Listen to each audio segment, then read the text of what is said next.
Just out for a long walk tonight. I've had a lot on my mind. And tonight, I listened to a podcast I probably shouldn't have listened to, but I did anyways. And what I want to talk about tonight is wrestling. More specifically, the XWA. I'm a founder, owner, promoter, and former champion of the XWA. Now, granted, I haven't stepped foot inside of a ring probably in nearly 5 years. Some personal stuff came up that I had to take care of, and I had to step away from my dream. See, all I ever wanted to do was be a wrestler, and I did that for nearly 20 years. I was involved in the pro wrestling business in some form or another. I got started just when I was 18 years old in 1998. I had my first training session in 1998. I'm not going to talk about that here. What I want to talk about is just wrestling in general. Wrestling has always been my passion. I still watch it, even though the product is not as good as it used to be, the television product anyway. As we get an asshole going by blaring his fucking music. Sorry about that. That's what you get for doing live blogs and not in a studio, but I just wanted to get out and walk around for a little while. Clear my head. I haven't walked in a while.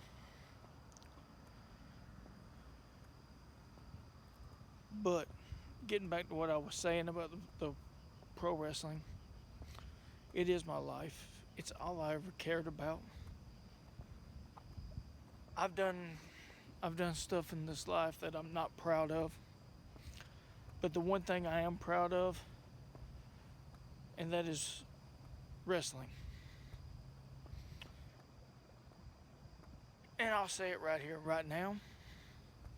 A lot of people think I was never trained. That's not true.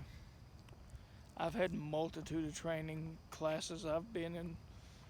I've went to multiple trainers, and I've learned a lot on my own. I ain't gonna lie. I've never been through a full class or anything like that. I'm gonna cross over the street right here because there's a cop sitting up there, and I don't fucking feel like even talking to them right now. But either way, yeah, I am trained. I credit a lot of people for my training. I've said this in the past. Bane, formerly of Nightbreed, Jeff Bowman. I credit him for my training. He taught me a lot inside the ring and outside the ring. Big Wood, he's another one. Terry Gordy.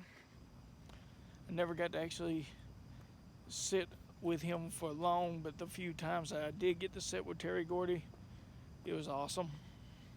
Just listening to him tell me about this business and just everything that he knew and everything. That was awesome. Actually, being in the ring, not really helping, I was pretty much a dummy and everything, but I was in the ring when he was training his son Ray. That was freaking awesome. But like I said, I've been involved in this business for nearly 20 years. and I've never really got the respect that I thought I deserved. Honestly, I don't think I deserve a whole lot of respect, but I ran a successful show. Well, mildly successful. We didn't make a whole lot of money, but I did run a show for nearly 10 straight years. Actually, it was probably longer than that. It was from 2000. If you want to just skip over all the other stuff that I did, you know, starting from when I got my building, my first building, and onwards, and ring and everything, from 2005 all the way until 2018. I ran some sort of show, whether it be a spot show or a full-time weekly show. There for a while, we ran for 4 straight years, uninterrupted, a show every week. Uh, and it was fun. And I'm drawing on here and everything. But like I said, it's like I haven't done one. I haven't talked to a camera, especially about wrestling, in so long. It's awesome to talk about it. Um, all my friends and everything, they've moved on. I'm happy for them. They were able to move on. I'm not. I turned 42 years old this past July, and it got me really thinking. I got a little bit left in this tank. I don't know when, I don't know where, but I can promise you this. Marc Slayton will be back inside of a ring. The XWA will be running again. Because you know why? Because of certain people that want to talk crap about the XWA or the YBW. And granted, I made mistakes. I was young. But no one can say that there was no talent in the XWA or there was no talent in the YBW. We had a lot of green guys, yes. But at the XWA, for example, just looking at the 4 pillars of the XWA, the guys that started the XWA, myself, Johnny Payne, William Rage, and Jeff Rain, I mean,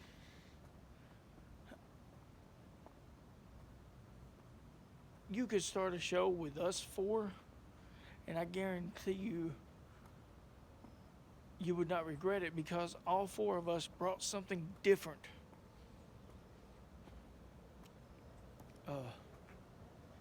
to the XWA. And then you want to talk about some of the young talent that we found, that we cultivated, that we taught our style. You know, we developed pretty much our own wrestling style, and that is the truth. And our style, it was a hard-hitting style. We did rely a little bit too much on the garbage wrestling aspect. That was on me. But just on the technical wrestling side of things, we had some great technical wrestlers. We had some great high flyers. We had some great brawlers. Off the top of my head, the XWA, for example, some of the young talent that came through there. Guys like Chris Rollins, a.k.a. Little Bink. Hell of a talent. So good, in fact, that I told everyone that if anything was to ever happen to me, he's the one that I want to take over the XWA. It's like he was my protege. It's like I cared. It's like I wanted him to be the one to eventually take the XWA to the next level. That never happened, sadly. Other guys, Thomas Cage, not the biggest guy in the world. That's the only thing that he was ever lacking. He was never big. It's like, but I'd never seen no one pick it up quite as quickly as he did. He's a hell of a talent. If he could put on at least 20, maybe 30 pounds of muscle, you would probably see him on AEW right now. Like I said, the only thing that's ever held that kid back is his size. Another great one that proved that he could do it all. He could be a great host. He could be a great announcer. He was a hell of a wrestler. God rest his soul. That was Crazy C. Crazy C was awesome. He got into it late and everything, or else he probably could have went a hell of a lot of places. Two of the best hardcore wrestlers that I've known that would put their bodies on the line for this business. One of them passed away, and that was the Freak Acid. The other is, last I heard, he's in bad condition in the hospital himself, and that is Super Beast. And he got a lot of heat and everything going with him, but that's just his attitude and everything. I tried to keep him calm, but he did get carried away a lot. But those two guys right there, they would do anything inside that ring, and they would take any risk inside that ring. Stuff that I thought I was the risk taker, but I had nothing on those two. And it's starting to get dark. I'm trying to find me some more light here, ladies and gentlemen. Sorry about that. There ain't a whole lot. Got a lamp out here, so you're probably barely going to pick me up and everything. But you know, just hell of a talent. Then when you get over to the YBW side, some of the guys that we had in YBW, we had one guy that, honestly, I don't know why, I don't know what happened with him, but Eric Michaels, that kid was such a damn natural at this fucking business. Sorry, I don't mean to cuss. He's such a natural at this business that why he stopped, I'll never know. If I had half his talent, if I had his look, I would be in WWE right now, honestly. He could have did it.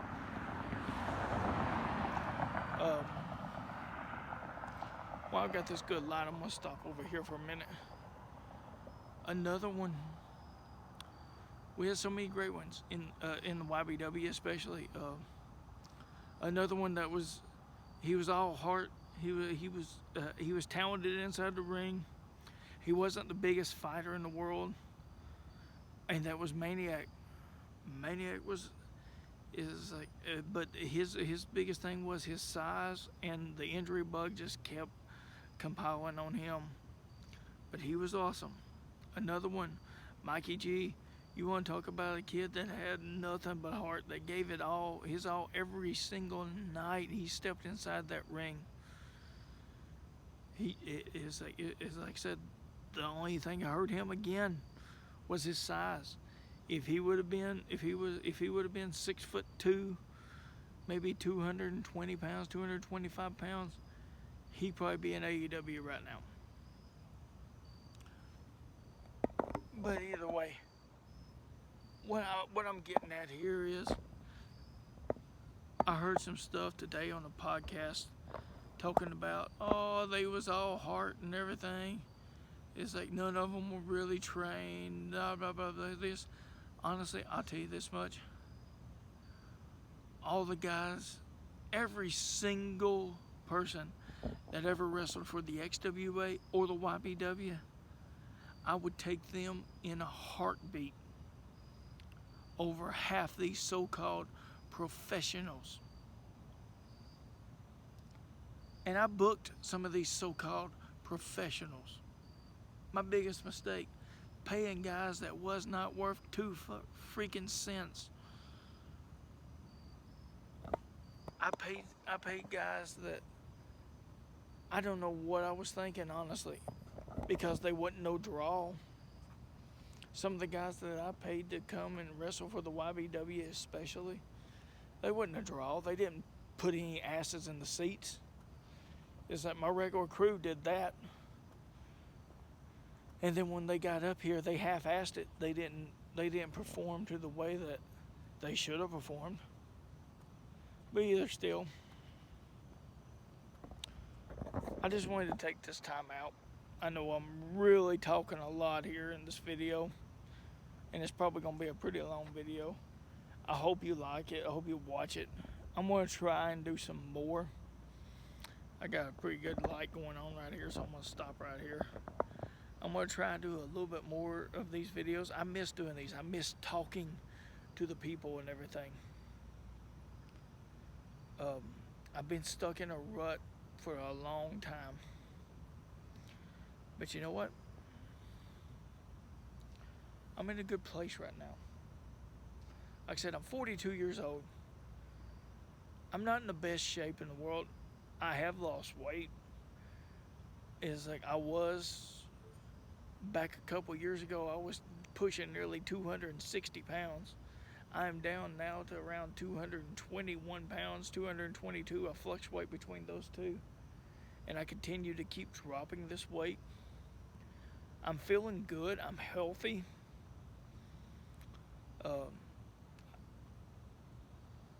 I think it's time that Marc Slayton made his return to the ring. And that light just got really bad. Sorry about that. Let's turn around this way. There we go. I think it's time that Marc Slayton just got back in the ring and did what he loves. Got back to doing the thing that made him most happy. Because I'm going to be honest with you. I'll be honest with you again. I'll be honest with you one more time. A few more points and then I'll let you go. It's like I said, wrestling is my love. I've never had a girlfriend. I've never had a wife. Hell, I've never even had a girl like me. I didn't get into the wrestling business like a lot of guys that go to these wrestling shows that like to pick up all these, I'm not going to use the term that they like to use. I didn't get into it for the girls. I didn't get into it for the money. The money would have been nice, I'll tell you that much. When I was running a show all that time, the money would have been really nice. It would have really helped me out. But you know what? I still made it. I made it all work because I worked hard. I had a regular job. I had the wrestling. And like I said, that was my life. Wrestling is my life. And if you don't understand that, you don't really understand me. But the people out there that watch this video and know me, they know I've got two loves in this world. One is my father, and two is wrestling. Sadly, I lost my mother around 2002. All I have left is my father. That's the only family I've got.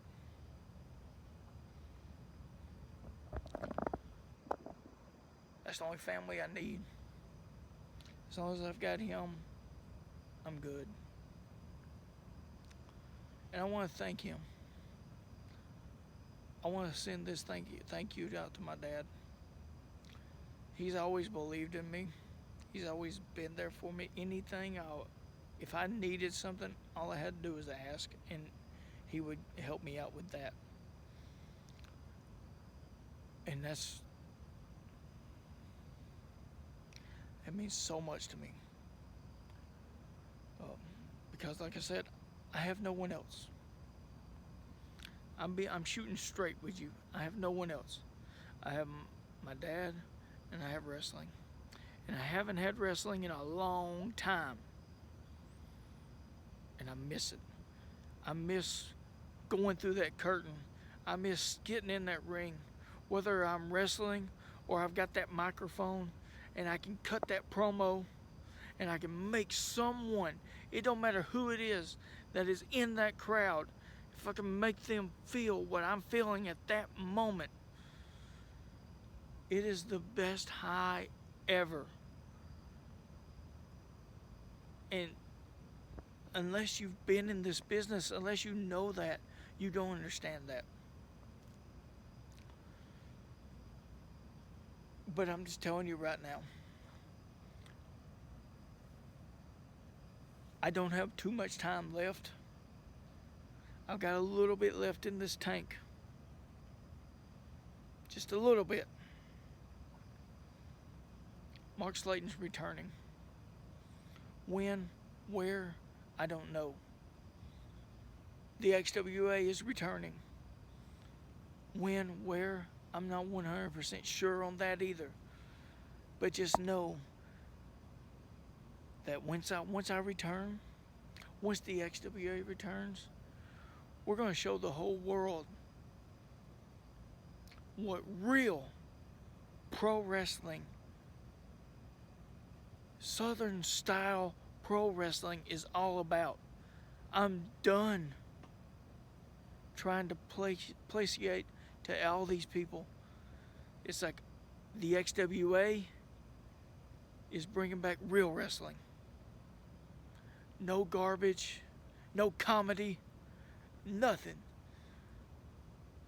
We're gonna bring back true old school wrestling, the way that I grew up on, the way that your dad, your grandpa, they grew up on. We ain't doing no more garbage wrestling anymore. We're going back to our roots, going back to what this business is all about.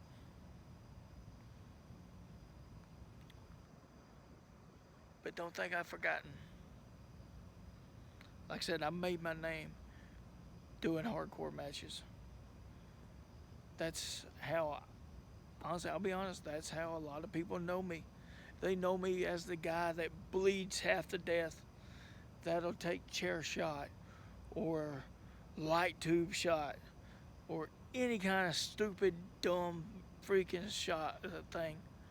And you know what? I've got one match left in me with that.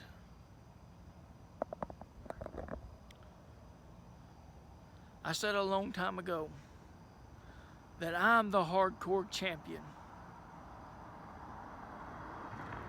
Beat me if you can. And until somebody beats me, they can't claim to be any type of hardcore.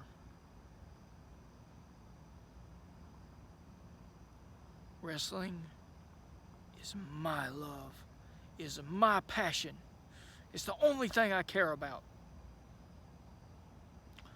And coming soon, I'm going to show the world what I mean by that. Thank you for your time. Thank you for listening. And I appreciate it. Whether or not you watch this whole video or not, it doesn't matter. Nobody watches my stuff anyhow. But there will be more coming. And a very special message to a very special individual. Thank you, and have a good night.